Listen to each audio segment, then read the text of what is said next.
Hey everyone, I'm so excited to announce that part two of my episode with Corey Gray from the Your Day Off podcast officially dropped today. So I'm so excited about part two. In part one of the episode, we talk about everything that Corey is doing in the beauty industry, as well as how he ended up in Cambodia working with hair aid. So we're going to continue that story and continue that conversation about what he's doing and how his life was transformed there, and all of the ways that you can be involved, all of the ways that this industry can take you to places that you have never imagined. This podcast episode is so entertaining. Corey is so great. So I hope you love it. Make sure that you follow us at Beauty School Bobbi, and make sure you're following along at Beauty and Sound Network, and subscribe to all things.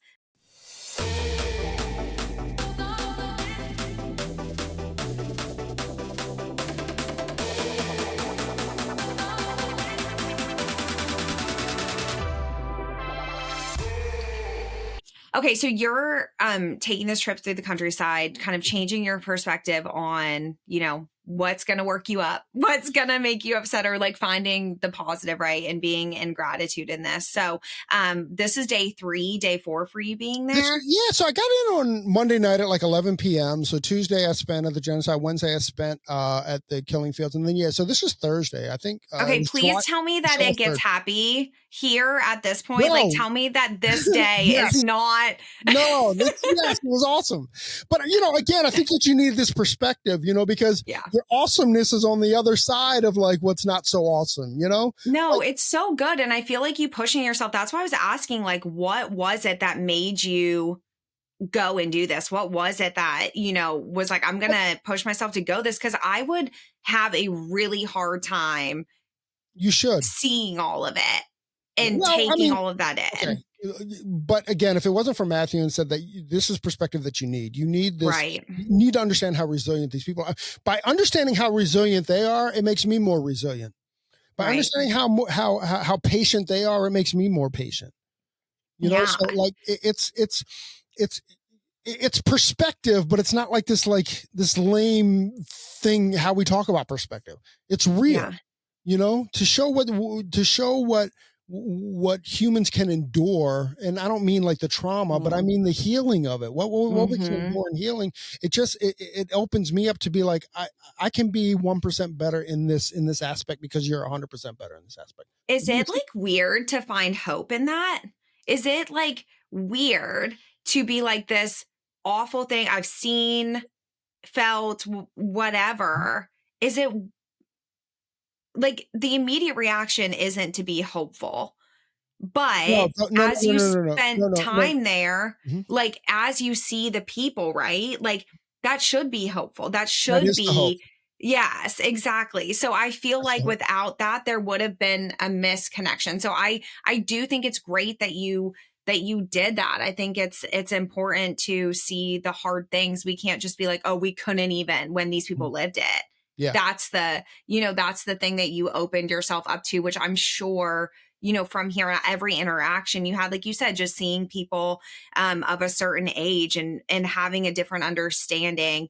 I think that, the trip would have been different. Your interactions had to have been different from that point on of understanding where you were. There's not one person that I had contact with in Cambodia that isn't directly affected by the genocide. Not one. Yeah. Like it's too soon that it didn't affect. How did you talk to people about it?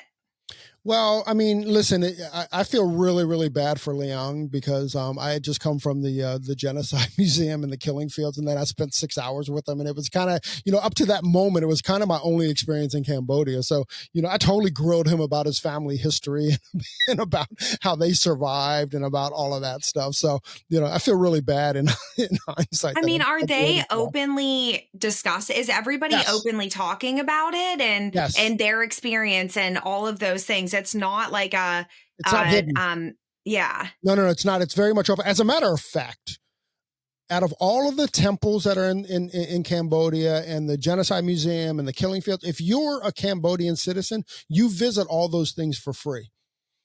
Wow. Because, it's like this is because it's not seen it's not seen, and this is such an interesting perspective. It's not seen as the country's history. It's seen as the people's history, which is such a Okay. different It's kind of really like, interesting. yeah. Yeah, I mean, It's like different. think about the stuff. I mean, I live in Washington D.C., so that's a little bit different because almost everything is free here. Thank you to the Smithsonian.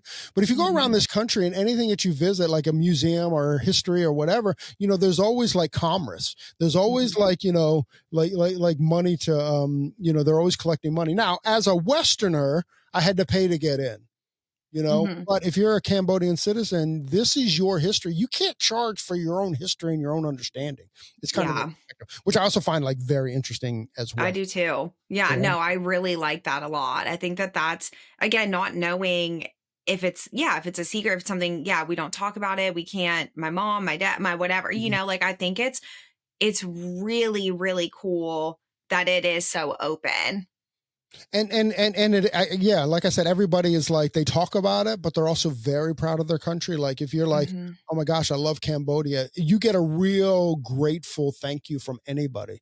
Like I can't imagine anybody saying, "Oh, I love the United States," and your reaction is like a super like grateful, like, "Oh, thank you," and maybe we should be better at that. I don't know, but it was just really nice that it was like it was a personal compliment when you said you love the country, Mhm. That's which is different, awesome. totally different. Yeah. Yeah. So tell me about where you went Okay, from so there. I So went you're to Siem driving. Reap. I went to Siem Reap. Now, just for a little perspective, Phnom Penh is very much, it's the capital city. It's big, it's busy, it's very, very like, like you go to you drive through an intersection, there's 1,000 people that converge. There's not really stoplights, there's not really stop signs. And as a matter of fact, if there is a stop sign, if you stop, you're probably not going to move again because everyone's just going to work their way around you. Very, very busy. And nobody cared that you were there in the best of ways. Right. Mhm. Like they had other stuff to do. It's like going to Manhattan. Like you walk the streets, nobody cares that you're there. You're just there, Mhm. That's Phnom Penh. Siem Reap is different. Siem Reap is the religious center or the spiritual center of the country. I don't think we have a comparison in the U.S. or if we do, I don't know what it is. Yeah. It's real spiritual history. It's where the temples are. The temples were built over 1,000 years ago. They're in unbelievable condition for being 1,000 years old.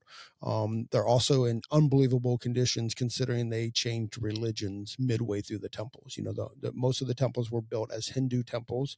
Then about 200 years later, they became Buddhist temples, and they didn't do it in destruction. They did it in welcoming. Meaning like whatever history shows that if there's a regime or religious change that they tear down all the old temples and they build their own temples. That's not what Cambodia is. Cambodia is very open to both religions.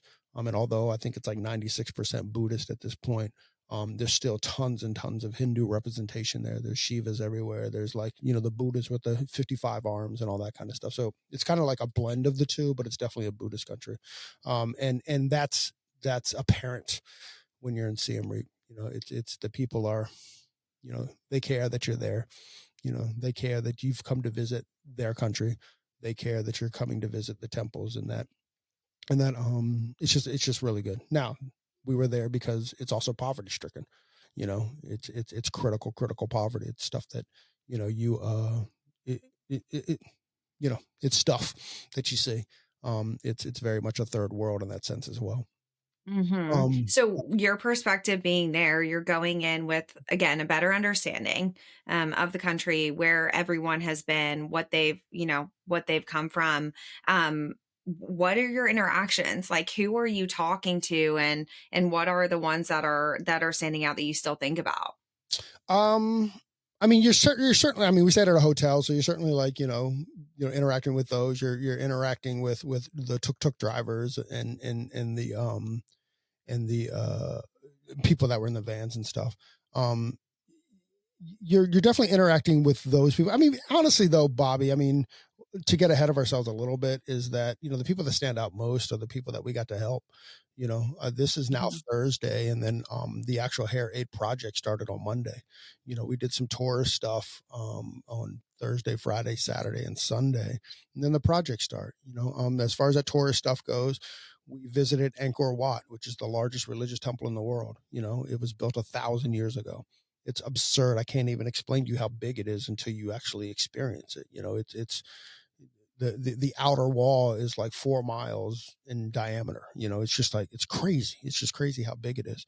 And we visited Tay Prom. Tay Prom is also known as a Tomb Raider temple. It's where Tomb Raider was recorded. It's also the temple where trees are growing through the temple, and it's like the most magical kind of thing you could like see. I encourage everybody to go and check. Just Google like Tomb Raider temple, and you'll see it. It's marvelous. It's way cool when you're standing there. You know, it hits different when you're standing there, and you're getting to experience that. We went to an elephant sanctuary, so we walked, you know, with elephants for we literally hiked with elephants through the forest. You know, they wasn't behind a gate or anything. It was just us, you know. And actually, there was this one time, Bobby, I was leaning against this tree, and the elephant came to the tree to scratch its back, so I kind of had to like slide and like, remember that twist that we opened up with? Yeah, I kind of had to twist around the tree there because the elephant could care less that I was there. You know, he probably would have crushed my skull or whatever it was. Wow. But yeah, that was cool, and that it was up close and personal, and all that good stuff. And you know, I do want to say, and now that I'm setting it up this way, it sounds disingenuous, but it was absolutely the truth. Is I got really emotional the whole time because I'm a hairdresser, Bobby. Like, there's nothing in a hairdresser's resume that says we should travel the world. Mm-hmm. There's nothing in a hairdresser's resume to say that we're going to see one of the 8 wonders of the world. Like, it's just, it moved me so much that I'm here because I'm a hairdresser, Mm-hmm. not for any other reason other than I'm a hairdresser, you know. And just like that hit me. I mean, honestly, like, I cried at the killing fields because I'm like, it was a heavy, heavy time, but also like, man, like, I'm a hairdresser and I'm here. Like, how does that happen? You know, Mm-hmm. when I was on top of Angkor Wat, it was the same kind of emotion. Like, I'm a hairdresser. Like, I, I shouldn't be here. There's nothing in the world that Mm-hmm. says I'm here. And like, it almost feels like survivor's guilt, but it wasn't really guilt, but it was just survivor's understanding, you know, and just like, I don't know. I don't know why it's me. Yeah. But man, I'm going to make the best of it. But you know what I love is a lot of times I hear people say that, you know, this career can take you anywhere and you can be blah, blah, blah. And like you can travel the world and whatever. But it's never in this way, Corey. Like it is always in, oh, you could be on a stage with a brand and wherever, right? And that is like not what happened in your situation. It's a completely different experience. That's what I think is so amazing about this. Like I've that is never, what I love. I never have stood in front of, well, as a student in hair school, we never had a guest artist that didn't say, you can do anything with this career. You know, never have I been in front of students now and you don't hear that. That's part of the speech that everybody gives these like up and coming, like, you know, beauty professionals or future professionals here. You know, what I thought that meant was, oh, you can do highlights and you can do manicures and you can do massages. Like, this career, you can do anything you want with this career. You can do makeup, you can do it all. You can do it all in this career.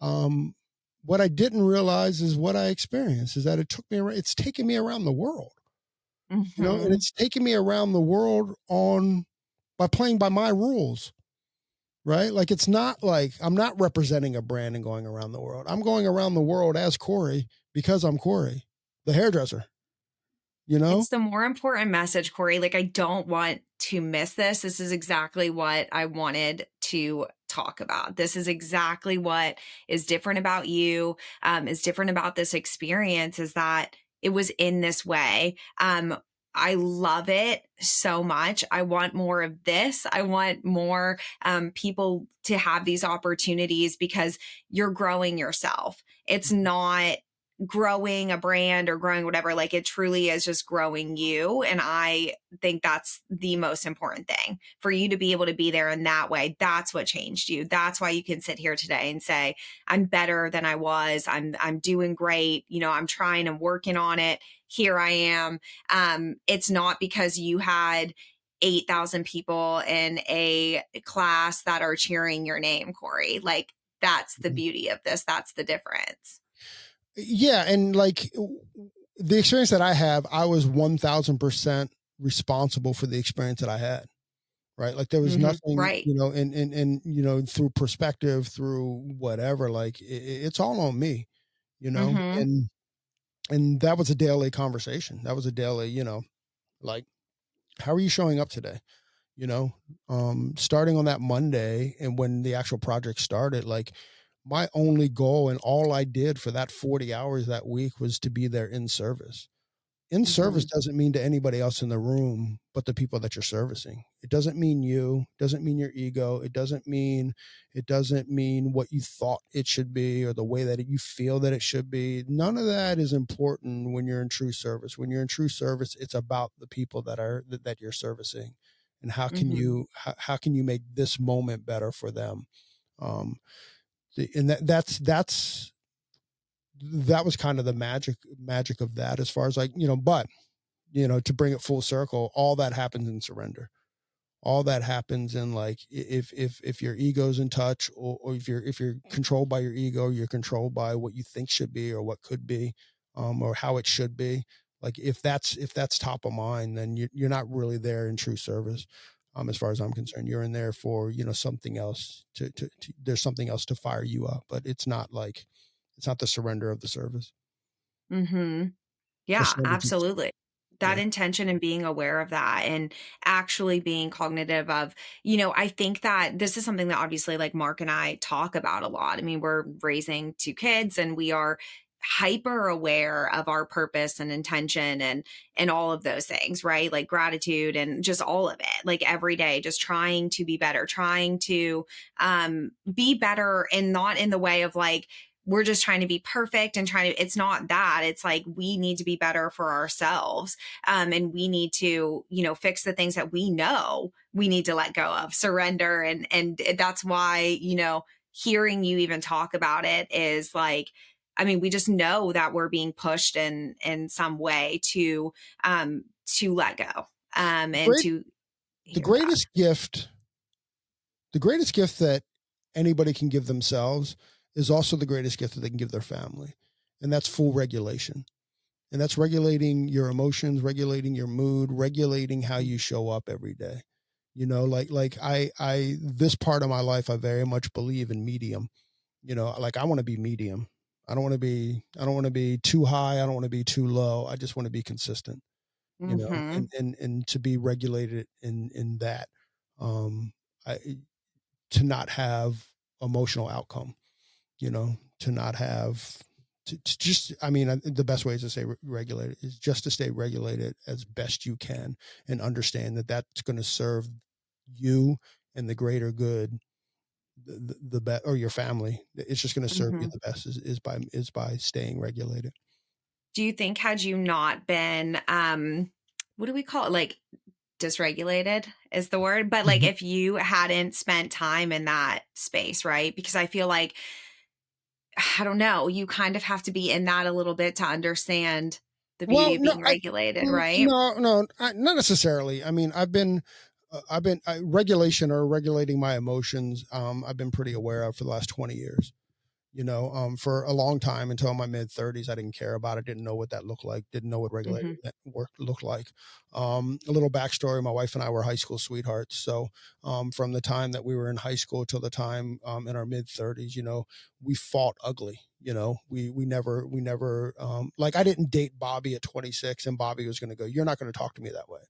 You're not going to Mhm. treat me that way. Like we didn't have that kind of like growth because when we started dating at 17 and 18 years old, like what we knew at 17 or 18 never evolved. You know, it's because, Right.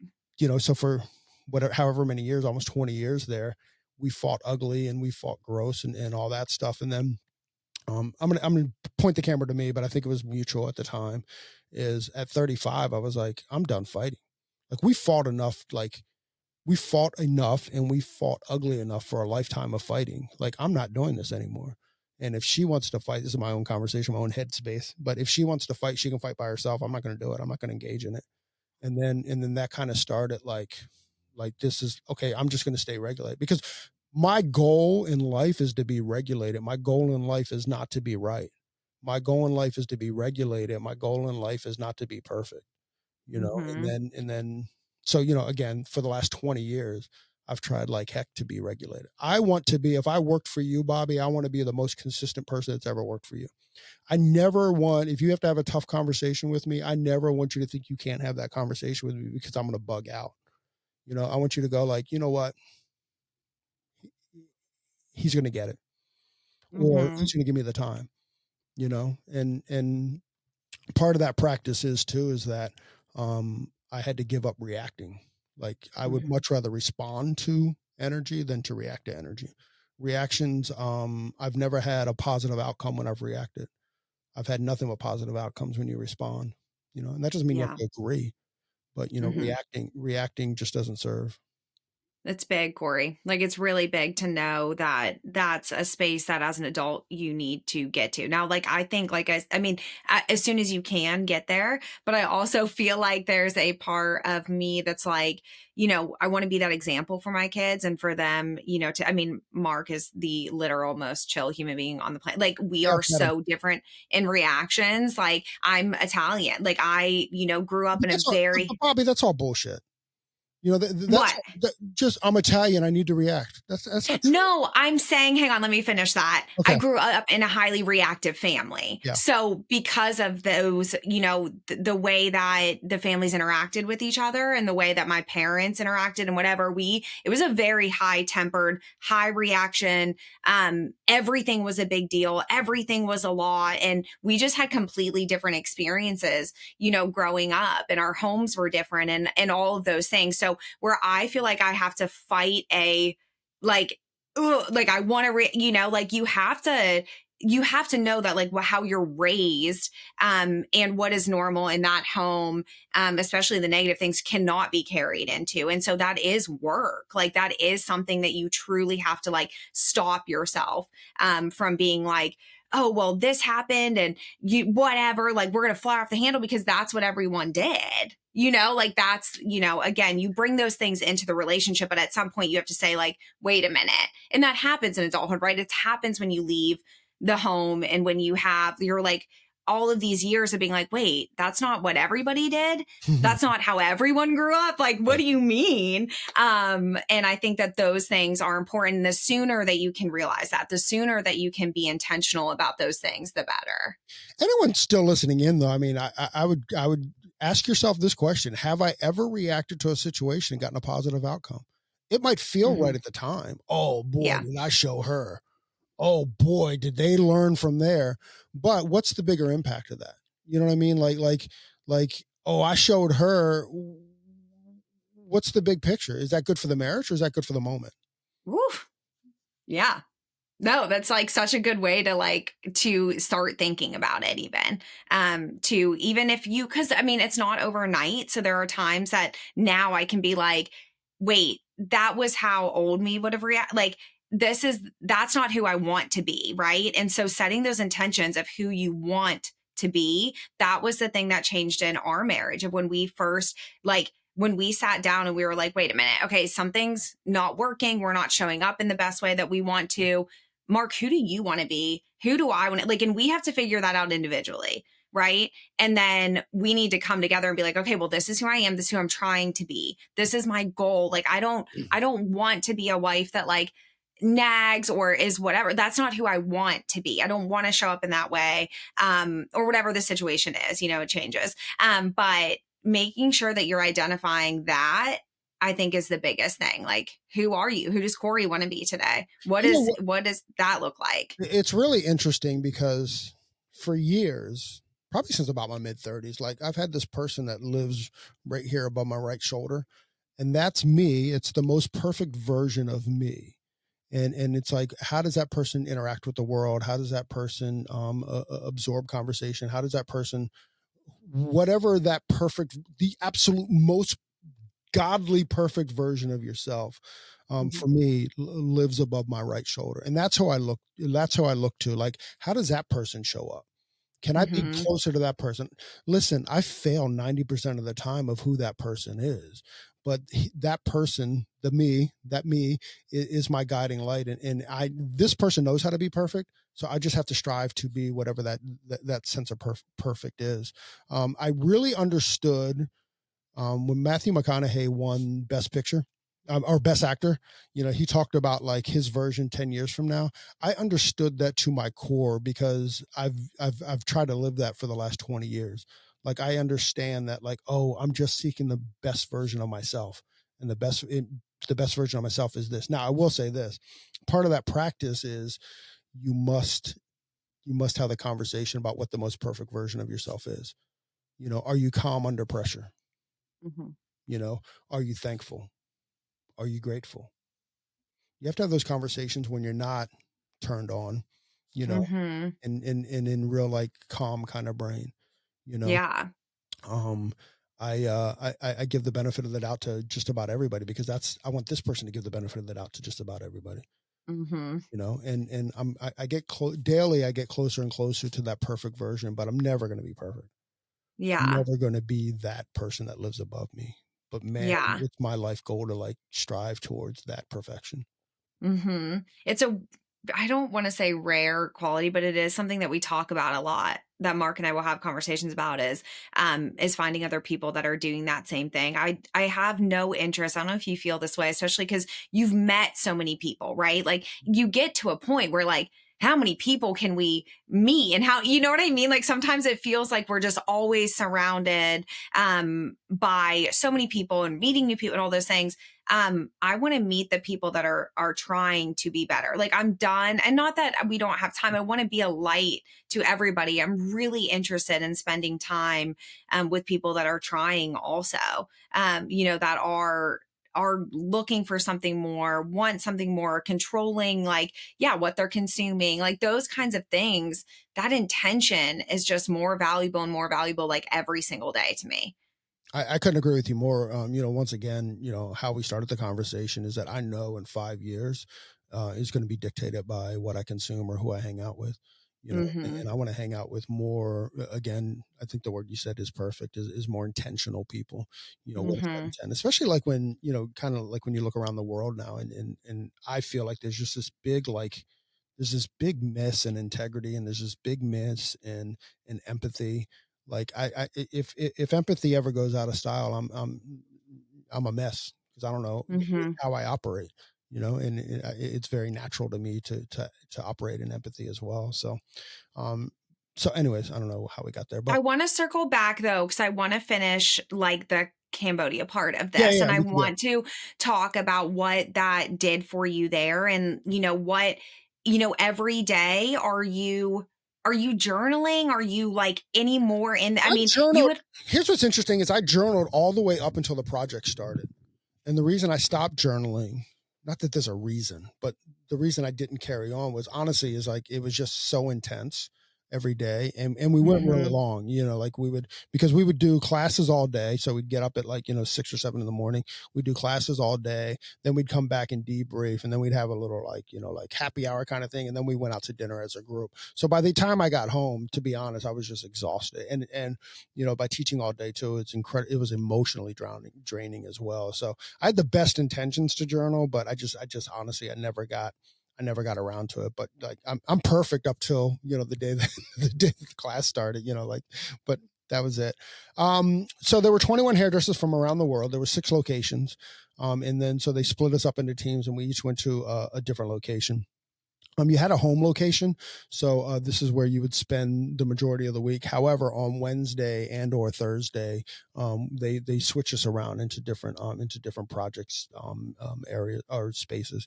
I started off the week in probably the most perfect place I possibly could have. I was in a Cambodian village community center. We had 32 learners there, and we were able to. It was outdoors, so it was very, very hot and all that good groovy stuff. But it was also a school, so at noon, school started. So you had the cutest little like kindergarten age kids in uniform come and show up. And what was told to me is that everybody gets an hour, so they only have an hour of class each day. I mean, I don't know whether it was because we were at a community center or because we were there. Because trust you me, at 6'1", bearded and tattooed, nobody in Cambodia looks like me. But I felt very observed if I, while I was there. Eyes were on me a lot. Well, they're eyes were like, on "We all of you us. all get 1 hour with this man to look at him and to touch his beard and to Ah, ask him all questions." the things, all the things. But then what would happen? So at noon, at 1 o'clock, like there'd be a couple kids there, and then they never left. So by 4 or 5 o'clock when we were leaving, there were seemed like there was hundreds of kids there, just kind of hanging out, and it was just like so heartfelt as well, Yeah. And in the midst of all of that, we're also training and teaching, and we're teaching adults, how to cut hair. It's incredibly intense, Bobbi, and I bet what I'm about to say next, you're not going to believe me, but I promise you it's the truth. We taught 6 haircuts in 4 days. And you would think in the US, that would take 6 months to do. It just Yeah. but here's the quote that I made when I was there. And it's the quote that I stand by is when opportunity is your only distraction, you learn. When all you're distracted by is opportunity. We're not there next week. We are Big Brother. We not Big Brother. We are the saviors here for the next 4 days. After this, we're not here. Well, your focus has to be intentional. Your focus Right. has to be there. And what was incredible is even if we were teaching we started off with a one length, even when you're teaching a one length, I'm generally speaking, of course, but you teach it, or if they made a mistake, they only made the mistake once, and then they got it, and then they moved on. Because they know that you're only there for a limited amount of time also. So they're probably in the same mindset of I got to take advantage of this. He's not coming back Completely. next, so that's great that both of you are everyone is synced in that way. And having that intention, you really can take care of a lot and quickly too. So now when you're teaching, are they asking questions? What about this? Or, is it just demonstrate, go? Luckily, so you open up with a demo, right? And then from there, they go straight to models. Nobody has mannequins. It's straight to models.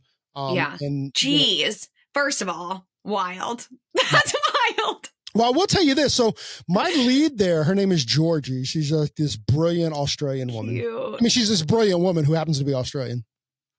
But she's also she's firm, I think is the best way to say it. And when we arrived there Monday morning, she's like, well, where are your models? Because there was no models there. There was just the learners there. And she, had a very honest conversation. And she was like, you've got 20 minutes to get models here, or we're packing up and going, because you're going to learn nothing if you don't have models. And because it's an NGO, because it's a nonprofit, we don't have mannequins. Right. We don't have a lot of mannequins that we can kind of give out. It just becomes expensive, for the NGO. So yeah, sure enough, man, they picked up their phones and they picked up their whatevers, and about 15 minutes later, these 6 ladies came in ready for haircuts. It was the most magical thing you'd ever seen. You know what I mean? The amount of trust in that is just absolutely wild to me. Yes, thank you. You're absolutely correct. So yeah, that was it was amazing. So we did 6 techniques, and out of the 6 techniques, they had to show that they could do it twice. So they had to do 2 haircuts. So again, it's 4 days. The project's 5 days, but essentially it's 4 days. It's Monday through Thursday, and then on Friday was kind of graduation day. So you get some stuff done, but for the most part, it was graduation day. But yeah, they had to do each haircut twice. So that's 12 haircuts in 4 days. That's crazy. And there's zero experience. The first hours, here's how you hold shears. Here's how you hold shears safely. Here's how you use a comb. Here's how you drape somebody. It was I'm sure day one of what your school is, or, whatever, as you're going on the floor. And then that was it. And then you teach a haircut, and then, luckily when we were there though, they teach English at the school. So we had tons and tons of translators. Oh, that's so helpful. It was so helpful. I didn't even think about that. Yeah. So it was, and I didn't realize this until late in the week, but a lot of the people that we were teaching actually went to the school as well. So they had a little bit of an understanding of English. However, I think a lot of them preferred Khmer, only because it's hard to learn and to speak a second language that you're not super confident about, especially with native speakers, right? With us, So, but I found out on graduation day that most of them, had at least an understanding of English, which was, I was like, well, that would have been helpful if you let us know at the beginning of the week. Yeah. But, what do you do? You got to meet them where they're at, not where you're at. Right. And so you have this time where you're sharing again through hair, Uh-huh. and getting this opportunity to really share your craft, the thing that you love, the thing that you're passionate about. You're able to do that. I know it's going quickly. There's a lot of curriculum, being Mhm. covered, or hair cutting being covered in this time. What's it like to end it? What's it like to say goodbye to these Oh, people that well, you've been yeah. with? Before we get there, before we get to Friday, I mean, I think it's also important that on Wednesday I switched locations. And this place that where I went on Wednesday was about opposite of the school in the community center. I was for the day I was in a very third world Cambodian prison. And I had 12 learners that were in the room with me as well. And that was the opposite. That was the illiteracy rate was beyond lower than you can even imagine. I didn't work there on Monday, but my friend Gino worked there on Monday. And like when he handed out the cards for people to write their name, like most of the people didn't even know how to write their name on the card. Mm. And they didn't, a lot of the people didn't know if they were left or right handed. So as we were like giving out shears, and I don't know if this is fact, but I heard it. So we'll go with it as fact. I think Cambodia has the most left-handed people in the world per capita, right? So it's not like, oh, you're left-handed. It's like we had to plan for like, oh, there's a good chance that half the people are going to be left-handed or whatever. um but that being said, like they didn't know if they were left or right-handed because they'd never held a pencil or a pen, right? So, and these are adults, Right. these are not like kindergartners. How they learned, the guys in the prison, like it very much felt like first grade, like the way that they learned, like you would celebrate like the most mundane things. They cut a straight line with the shear, and the shear only cut straight lines. But if they cut a straight line with the shear, you would celebrate them like they won the Super Bowl. You know what I mean? Like that Yeah. was it, and that's how they fired up, and that's what got them there. Um, it was probably the most stressful day of my life, but also the most rewarding day of my life. I know. I Um, was thinking, I'm like, I have so many more questions about that day. Like that seems so intense. well, you have to imagine there's 12 guys in the room. They all have shears in their hands, right? Yeah. So it's not a hair salon. It's a long, thin room with no mirrors. So you stand at the front of the class, you put your back to them, and you're teaching a hair cutting technique. That day we were doing long layers, so you're teaching them like a long layer haircut. And honestly, for 2 hours, I was sweating bullets, not just because it was hot, but because I was pretty nervous, pretty scared. Like every like prison movie I'd ever seen, Hmm. was every prison movie I'd ever seen was top of mind, and like whenever you watch these podcasts. Did only the men go? The men No, on there the were trip women. go to the men's prison, No, no, or no. As a matter of fact, I was in there with this woman named Jerry, who was this 69-year-old Australian woman who's about 5 feet tall. Like so she would have been the big barrier between me and like losing my life. yeah. When we were there. Wow. But yeah, like I was for honestly for 2 hours, I was so incredibly scared and anxious, anxiety ridden, and all that was there. And honestly, where I landed was like, well, Gino's been here for 2 days. He's still alive. So my goal is not to piss anyone off. And that I went back to the mantra and like, I am here to serve. If this is my, Hmm. this is my duty to serve. If I happen to lose my life today, that was it. That was in the act of service. And that's why I'm here. Not that I was wishing for any of these things, but the truth is that, it's like, I'm here to serve. How do I serve these people right now? And I had conceded that I could die today. And believe it or not, once I conceded that I could die today, which I think is far fetched, but I could die today, like that also let me relax because it was no longer the fear of what could. It was just, it could happen, whatever. So about 2 hours later, honestly, I felt really relaxed. I was like, all right, this is it. We're going to do this. We're going to do this thing. Here's what I realized, Bobby, and this is the life lesson from it. How often have we entered a room, brought all of our energy, and blamed the room? Not one guy in there made me feel that way. The only person that made me feel that way is me. And I brought all that energy to the room. And, I can think like, I can probably think daily or at least weekly of how I've entered a room, how I've blamed my energy on the room. Hmm. And that was the life lesson there. When did that hit you though? I wanna how do you when does all of That this start to, like, fall into place for you? Because 'Cause you're in it there, right? That's why I was asking about, like, the journaling, the reflection. When does this all start to that be, like, that come to two together? things happened. So we had a 2-hour lunch at the prison. I don't know why. Maybe they were feeding the other prisoners or whatever. I don't know, but we had to leave for 2 hours. And on the tuk tuk ride back to Siem Reap, because it was about 25 minutes outside of Siem Reap. On the tuk tuk ride back, two things I realized is a that I brought all that energy, and I wasn't going to show up the afternoon like that. It was my reset. It was my yeah. I was able to reset in there, and there was no translators. There was no guards in the room. So the guys that were in the room, they started teaching me the Khmer words that I needed to teach them. And I thought, I go, on the rawest, like interaction, like people are designed to communicate. Yeah. And somehow we figure it out. Mhm. And that touched me on the same ride back. So those two things hit me, coming back from lunch is A, like on the rawest level, we were designed to communicate and we figure it out. And, Mhm. how I enter a room isn't the room's fault. And it was that self accountability to that as well. Yeah, that I think if any lesson, and there's a lot, there's notes here in this episode, but I think that is a really attainable, really good, logical place to start for somebody if they're going to start thinking about reactions, how they carry themselves, what role, whatever. I think that right there, how you enter the room, it's not the room's fault. Like all of that, I think is a really, really easy place to start looking and to start thinking about. And I think it's something that everyone can do.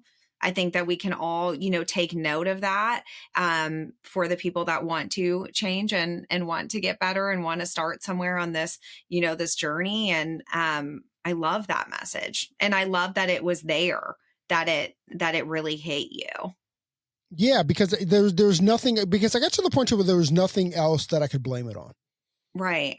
Right? Like it wasn't a language thing. Like nobody was offending me. Like, and if they were, I couldn't understand them anyways. You know what I mean? Mhm. So, when I Yeah. left there, I was like, nobody brought any of this to the room, Yeah. except for circumstance that I was there, Mhm. and that all of that anxiety, like, because I was blaming the room at first, like, oh, and then, once again, the mantra had to be like, I'm here to serve. This is how I'm going to serve today. you know Yeah. I think I served those guys the best that I knew how, in those moments. And I don't know if any of that had to do with the haircut, because I Mhm. had also made the goal that, like, I'm just going to celebrate these guys, because I got the sense that none of them had ever been celebrated as individuals. So I was like, I'm just going to celebrate these guys as individuals and be very, very proud of them and see them. At the end of the Mhm. day, all any of us ever care about is being seen and being heard. And if I and Mhm. if and if and if I could take that moment to let them know that I see them. I couldn't hear Yeah. them. I mean, I could hear them, but I didn't understand them.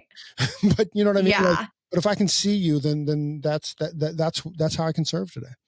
Yeah. Whether it has Now to do this with the haircut. obviously was life-changing for you, and, you were able to take it, not, as a vacation, not as this trip where you're gonna be able to share and, like, talk about how, like, all this good like, you really took this to heart, and that's so clear. I mean, just us talking about it when we were together in Chicago, like, you this was a big moment, for you, and so tell me about I know some lessons hit you there. Tell me about the come down from all of this. Tell me about the ways that it still shows up for you, and what that process was like coming back and not just being angry at every American that you saw that was complaining about their coffee being cold or whatever it is. Tell me about that.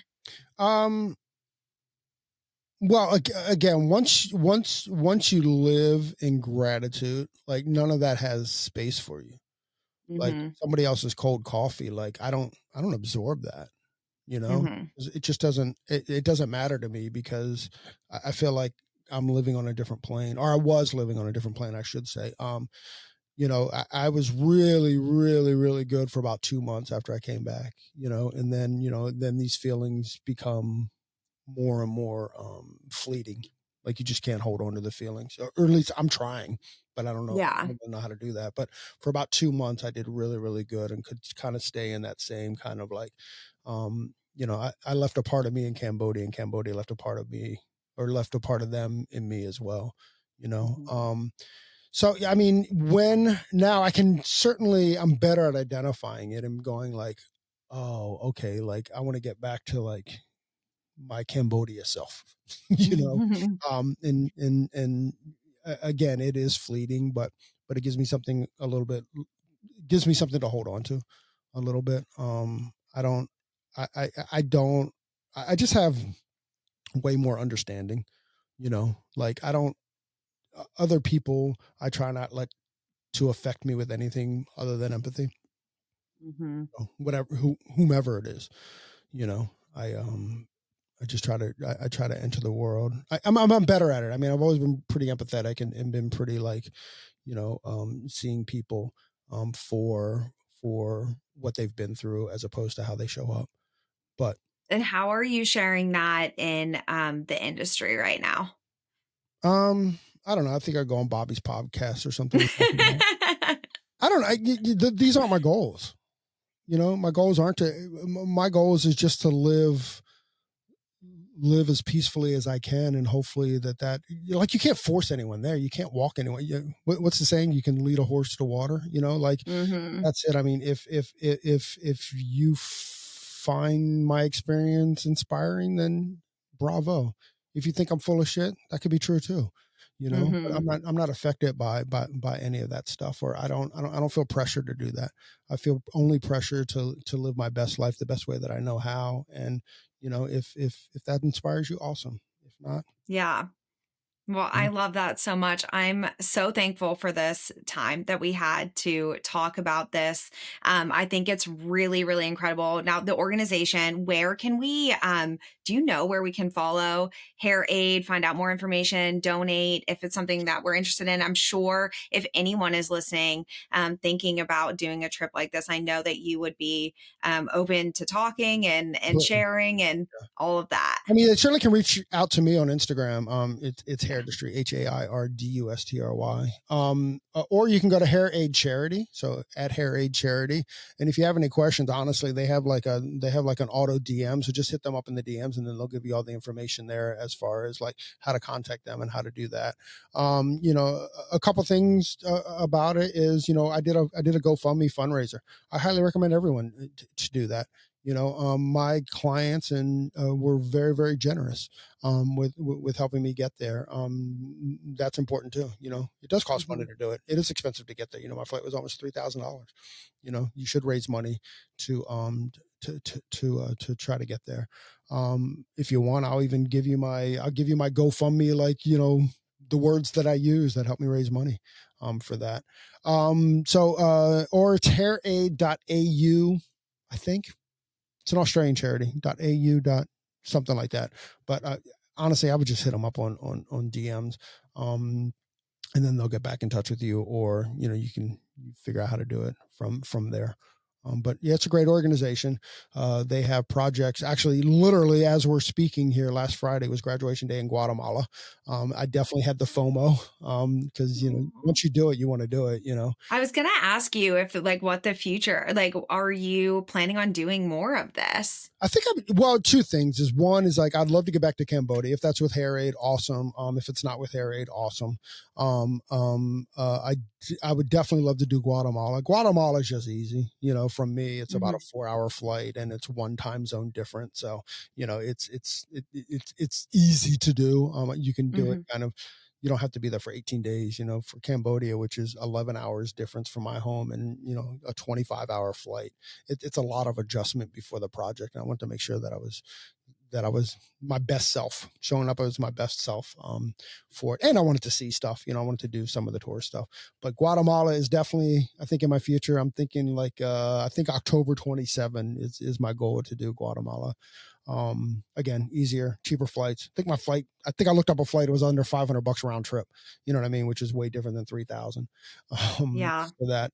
So yeah, that's definitely my future, at least it's in my future goals, if not my actual future.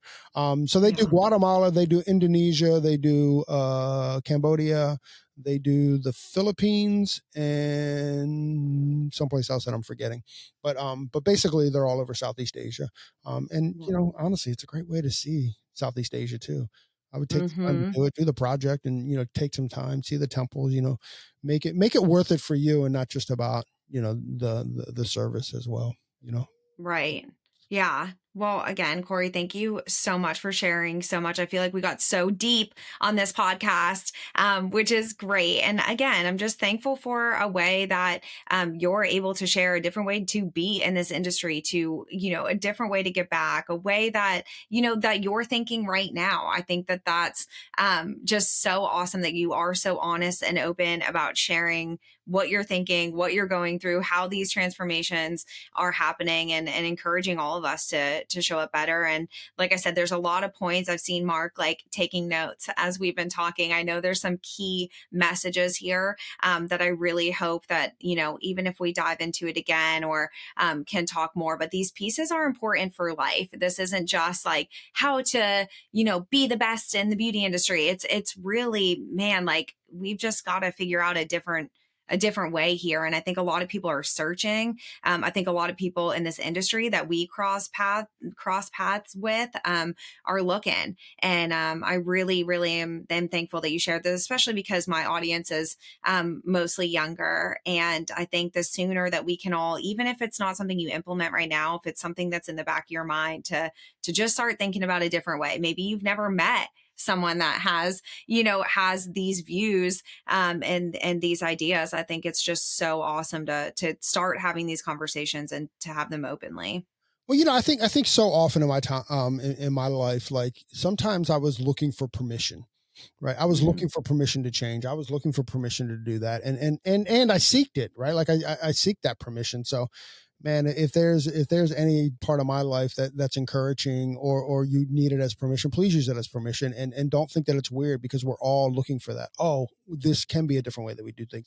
Oh, this can be a different way that we think about these things. Oh, there is a different way to show up. Like use whatever you can for permission. Just understand that it's okay to be selfishly selfish at times as well. And again, the most selfless thing that you can do is to be selfish for a while and kind of figure your own stuff out, because you Yeah. serve everyone else much better. Yes, 1000%. Well, thank you so much, Corey. I'm so thankful we got to talk today and got to hang out. It was a great little addition to my Monday. Awesome, Bobby. Thank you so much. Thank you for having me come on, and having the conversation. And like now we actually got the chat for more than like 2 seconds.